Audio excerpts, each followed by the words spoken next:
जय गुरुदेव। भगवान की असीम कृपा से विश्व का संचालन समस्त ग्रहों के अधिपति देवता सूर्य नारायण के नेतृत्व में हो रहा है। सभी ग्रह उनकी परिक्रमा करते रहते हैं और भगवान भुवन भास्कर अपनी दिव्य आभा के साथ इस विश्व का संचालन कर रहे हैं। यह संपूर्ण जगत ग्रहाधीन है, ग्रहों के मार्गदर्शन में प्रवृत्त है, चल रहा है और नियोजित किया गया है। जैसे दशांतराओं द्वारा यह संसार व्यवस्थित है, सूर्य अपनी परिक्रमा कभी बंद नहीं कर रहा है। कहते हैं कि औषधियों का पति चंद्रमा समय आने पर विलीन हो जाता है, अर्थात नहीं रहता, और वहीं दूसरी ओर सूर्य जिसके सारथी अरुण हैं, जिनके हाथ और पैर नहीं हैं, अनुकूल समय आने पर अर्थात सूर्योदय होने पर वे निकल रहे हैं, उन्हें कोई रोक नहीं सकता। सूर्य भगवान इस संपूर्ण ब्रह्मांड के नियामक हैं। अभिज्ञान शाकुंतलम में बहुत सुंदर एक श्लोक महाकवि कालिदास ने लिखा और इसी बात को प्रकट किया है कि मानो दशांतराओं द्वारा विनियोजित यह संसार ग्रहों द्वारा संचालित है। यात्येकतोस्त शिखरम पतिरोषधीनामाविष्कृतो ऋणपुरस्सर एकतोर्कः तेजोद्वयस्य युगपद् व्यसनोदयाभ्याम लोको नियम्यतैवात्मदशान्तरेषु। इस प्रकार संपूर्ण ब्रह्मांड ग्रहों की कृपा से भली भांति चल रहा है। 27 नक्षत्र हैं, नवग्रह हैं और 12 राशियां हैं। इनमें विभाजित समस्त ग्रह मंडल अपनी स्थिति के अनुरूप फल प्रदान कर रहे हैं। पानक रस न्याय, जैसे तांबूल पान का पत्ता हरे रंग का होता है, चूना सफेद रंग का होता है और कत्था भूरे रंग का होता है, लेकिन मुख में साथ में प्रविष्ट होने पर, जाने पर, चर्वण करने पर एक लाल रंग की उत्पत्ति होती है। इसी तरह समस्त ग्रहों के प्रभाव से कुछ दिव्य फल प्राप्त होते हैं और उन्हीं फलों की कृपा से हम सब अपने जीवन को भली प्रकार जीते हैं। यह प्रारब्ध संचित और क्रियमाण का ही प्रकट रूप है जो हमें दिखाई दे रहा है। आज हम लोग ग्रहों में सर्वश्रेष्ठ ग्रह भगवान शनि देव के बारे में चर्चा कर रहे हैं। शनि देव एक नियामक ग्रह हैं। वे बड़े प्रभावशाली हैं, वे न्यायाधीश हैं। इस जगत में जीवात्मा द्वारा उसके इस शरीर में प्रविष्ट होने के बाद भिन्न भिन्न कर्म फल का प्रभाव दिखाने की स्थिति में मनसा, वाचा, कर्मणा, इन क्रियाओं का जो फल है उसके न्यायकर्ता अधीश्वर देवता शनि देव हैं। ये हम सब के प्रत्यक्ष दृष्टा हैं, वे देखते रहते हैं और हमारे कर्म फल के अनुरूप हमें आशीष प्रदान करते हैं अथवा दंडित करते हैं। शनिदेव की बड़ी सुंदर सुंदर कथाएं हैं, उनका व्यापक चित्रांकन है। आइए उस पर विशद चर्चा करते हैं। शनिदेव के विभिन्न नाम हैं। शनैः शनैः चरति इति शनैश्चरः, जो धीरे धीरे चलते हैं उन्हें शनैः शनैः चलने के कारण, धीरे धीरे चलने के कारण इनका नाम शनैश्चर पड़ा। इनका एक नाम अधोक्षज है। वो धीरे धीरे क्यों चलते हैं? क्योंकि वे झुक कर चलते हैं। झुक कर चलने के कारण वे अधोक्षज कहलाए। शनिदेव इस संसार में कर्म फल के प्रदाता हैं, इसलिए इन्हें न्यायाधीश भी कहा जाता है। शनिदेव अपने व्यापक प्रभाव के कारण इस जगत में अत्यंत महनीय स्थान रखते हैं। इन्हें सूर्य पुत्र कहा जाता है, क्योंकि इनके पिता भुवन भास्कर भगवान सूर्य देव हैं। ये कर्म फल दाता हैं, इसलिए इन्हें इस नाम से भी बुलाया जाता है। भगवान सूर्य नारायण की पत्नी का नाम संज्ञा है। संज्ञा भगवान सूर्य के तेज से बहुत आहत थी, क्योंकि भगवान सूर्य में अपार तेज था। तब संज्ञा ने अपनी छाया से कहा कि तुम सूर्य नारायण के साथ रहा करो, और छाया सूर्य नारायण की सहगामिनी हो गई और उनसे एक संतान उत्पन्न हुई जो परम तेजस्वी थी। उनका नाम शनिदेव है। वे शनि हुए।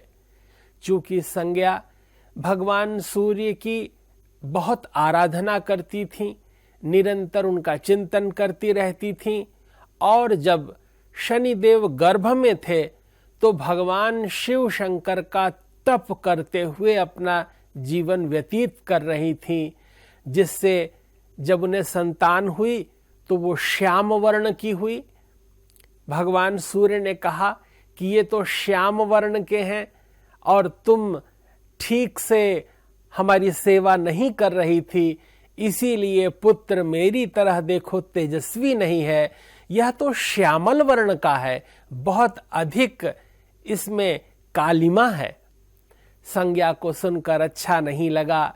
शनिदेव बहुत छोटे ही थे, लेकिन पिता के इस प्रकार दुर्वचन कहने से उनके मन में अपार खेद हुआ, और उसी क्षण वे भगवान सूर्य से मानो क्रोधित होकर के यह संकल्प लेते हैं कि मैं आपसे अधिक प्रभावशाली बनूंगा। और यह उनका कथन उनके तप का हेतु हो गया। वे पितृशत्रु नाम से भी अभिहित हुए, अर्थात शनि और सूर्य जब जन्मांग चक्र में एक साथ बैठ जाते हैं तो पिता पुत्र के बीच तनाव या कलह देखने को मिलती है। शनिदेव ने भगवान शिव का बहुत आराधन किया, बड़ी तपस्या की, पूजन किया और भगवान शिव शंकर को प्रसन्न कर लिया। भगवान शिव शंकर ने कहा, आपको क्या चाहिए शनिदेव? तब शनिदेव ने कहा कि मैं अपने पिता भुवन भास्कर सूर्य से भी अधिक प्रभावशाली होना चाहता हूँ। भगवान शिव शंकर ने शनिदेव को विश्व का न्यायाधीश पद प्रदान किया, जिसके कारण किसी भी व्यक्ति के कृत कर्म का मूल्यांकन भगवान शनिदेव करते हैं। वे ही यश कीर्ति मान प्रतिष्ठा प्रदान करते हैं, वे ही धन देते हैं।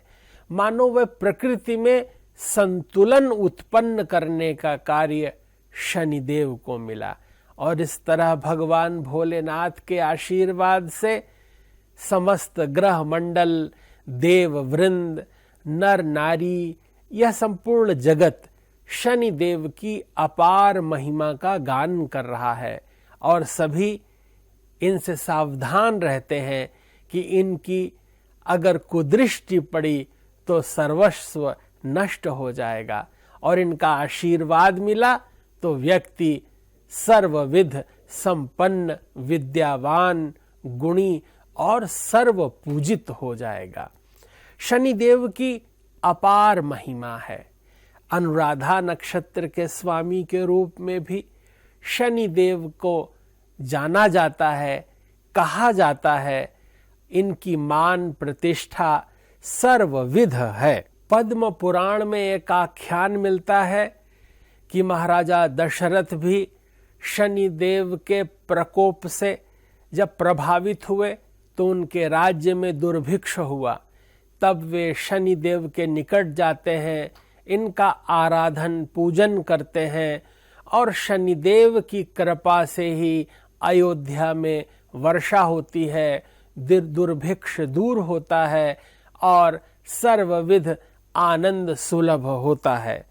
वहीं ब्रह्म वैवर्त पुराण में शनिदेव की महिमा बताई गई है, जिसमें कहा गया है कि विष्णु प्रिया लक्ष्मी जी शनिदेव से पूछती हैं कि आप लोगों का धन हरण क्यों करते हैं।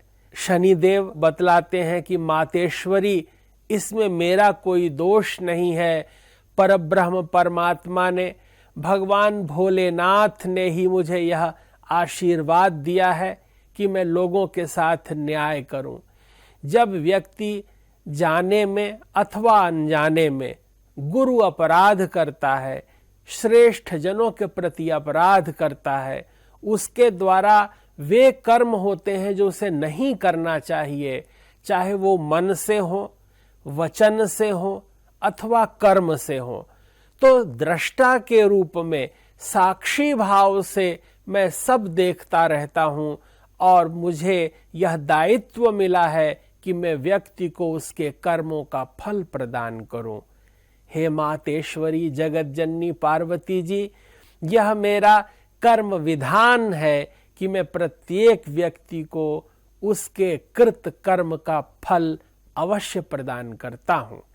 इसलिए साक्षी रूप में मेरी सर्वत्र स्थिति रहती है।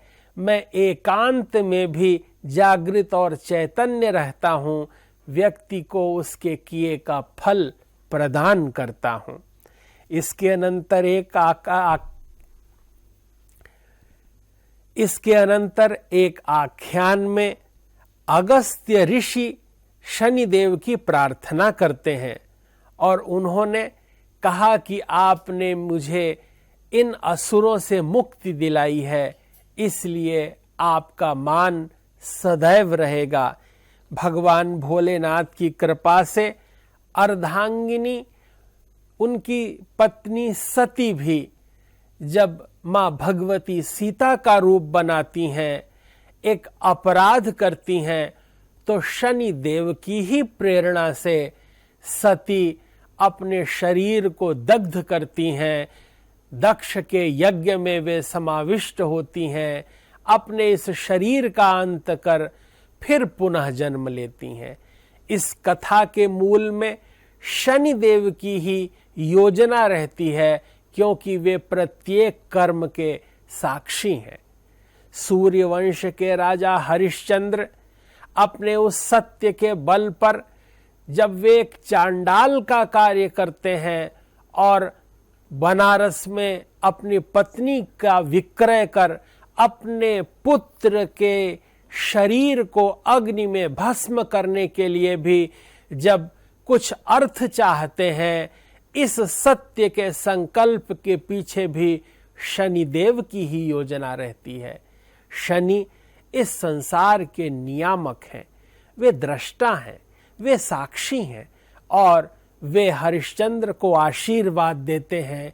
जैसे सत्य का संकल्प लेने के कारण आज भी हरिश्चंद्र जीवित हैं।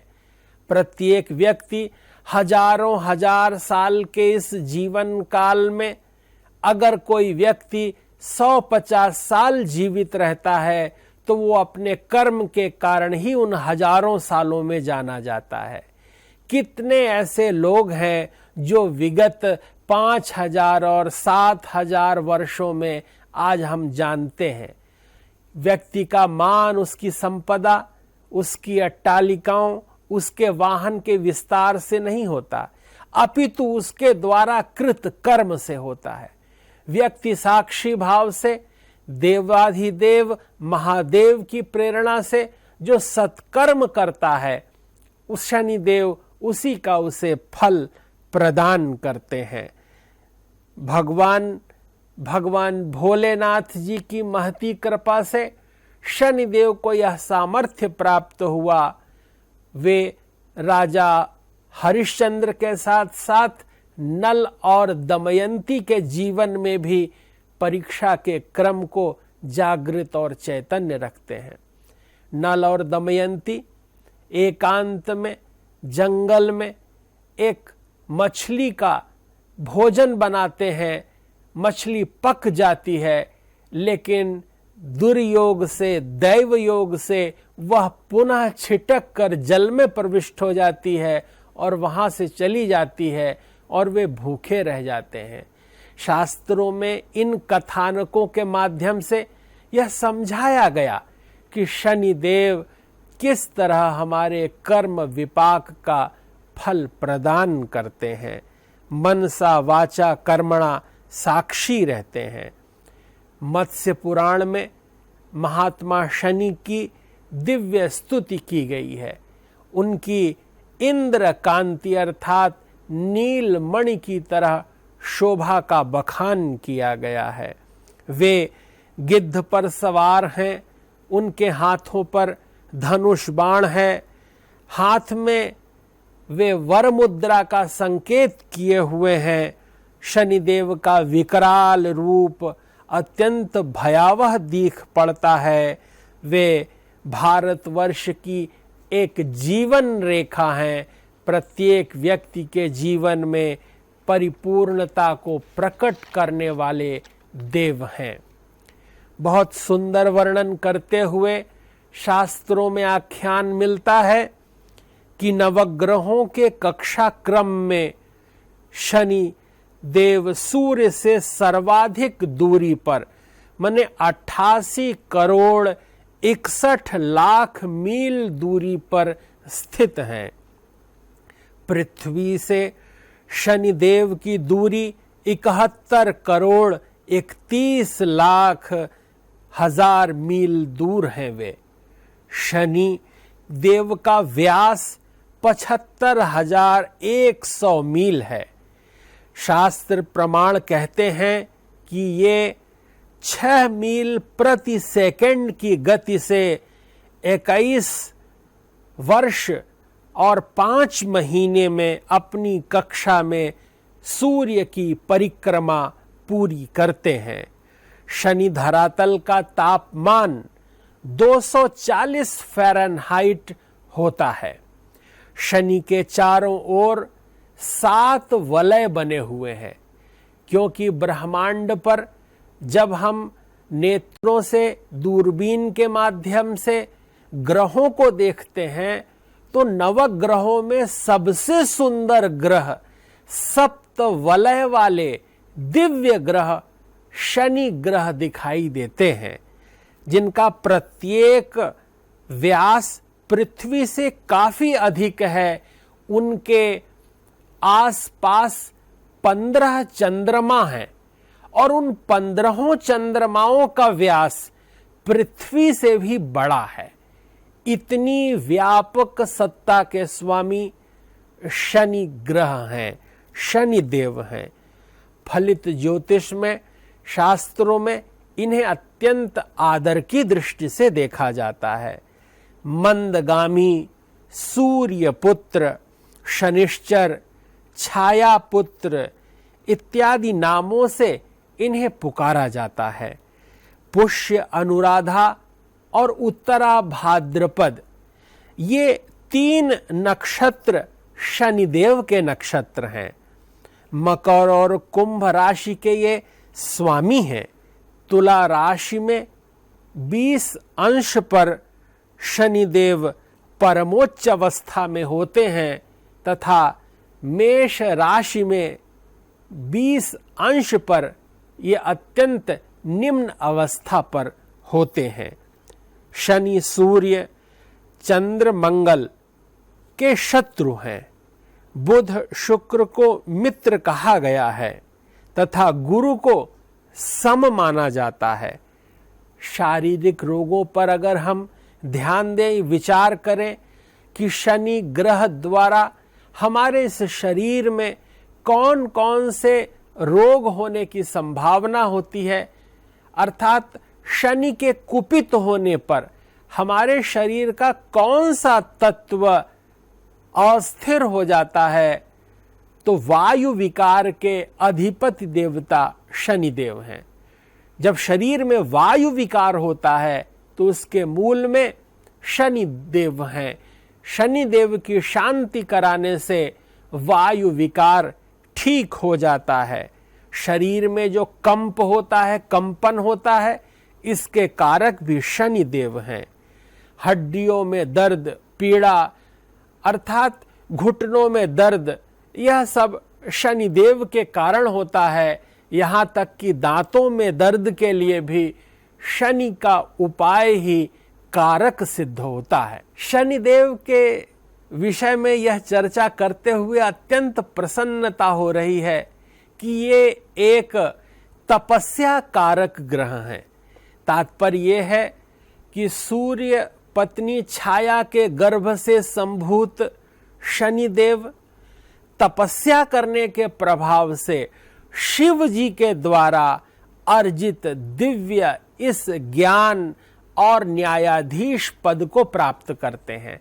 तो ये संकेत देते हैं कि जो भी साधक शनिदेव संकेत करते हैं कि जो उपासक शिव भगवान की आराधना करता है, अपने जीवन में तप करता है, उसको सर्वविध ज्ञान प्राप्ति तथा मुक्ति प्राप्त होती है। पूज्य महर्षि महेश योगी जी ने संपूर्ण विश्व में भारतीय वाङ्मय की इस दिव्य चेतना का विस्तार किया है। संपूर्ण विश्व को प्रबोधित किया है कि संसार के नियामक वेद हैं। हमारे अंदर यह विद्यमान सत्ता है जो द्वैत और अद्वैत के रूप में विद्यमान है, जो कि ग्रहों द्वारा संचालित है, जो 27 नक्षत्र, 12 राशियां और नवग्रहों द्वारा प्रकट होती हैं। शनिदेव की महानता के संबंध में संपूर्ण विश्व को प्रबोधित किया है। वेद विद्या मार्तंड हमारे ब्रह्मचारी डॉक्टर गिरीश जी भी अनवरत संपूर्ण विश्व में ज्ञान के इस दिव्य प्रसार के लिए कटिबद्ध हैं। महर्षि संस्थान के माध्यम से नित्य इन विषयों का प्रबोधन किया जा रहा है। संपूर्ण विश्व के कल्याण के लिए शास्त्रीय पद्धति से विद्वान वैदिक बटुक आचार्यों द्वारा शास्त्र चिंतन, मंत्र जप एवं अनुष्ठान किए जा रहे हैं। सर्वविध सबका मंगल हो, विश्व का कल्याण हो, शनि देवता की कृपा प्राप्त हो और सभी के अंतःकरण में आनंद विद्यमान हो। इसी भावना के साथ सबकी मंगल कामना करते हैं। जय गुरुदेव, जय महर्षि।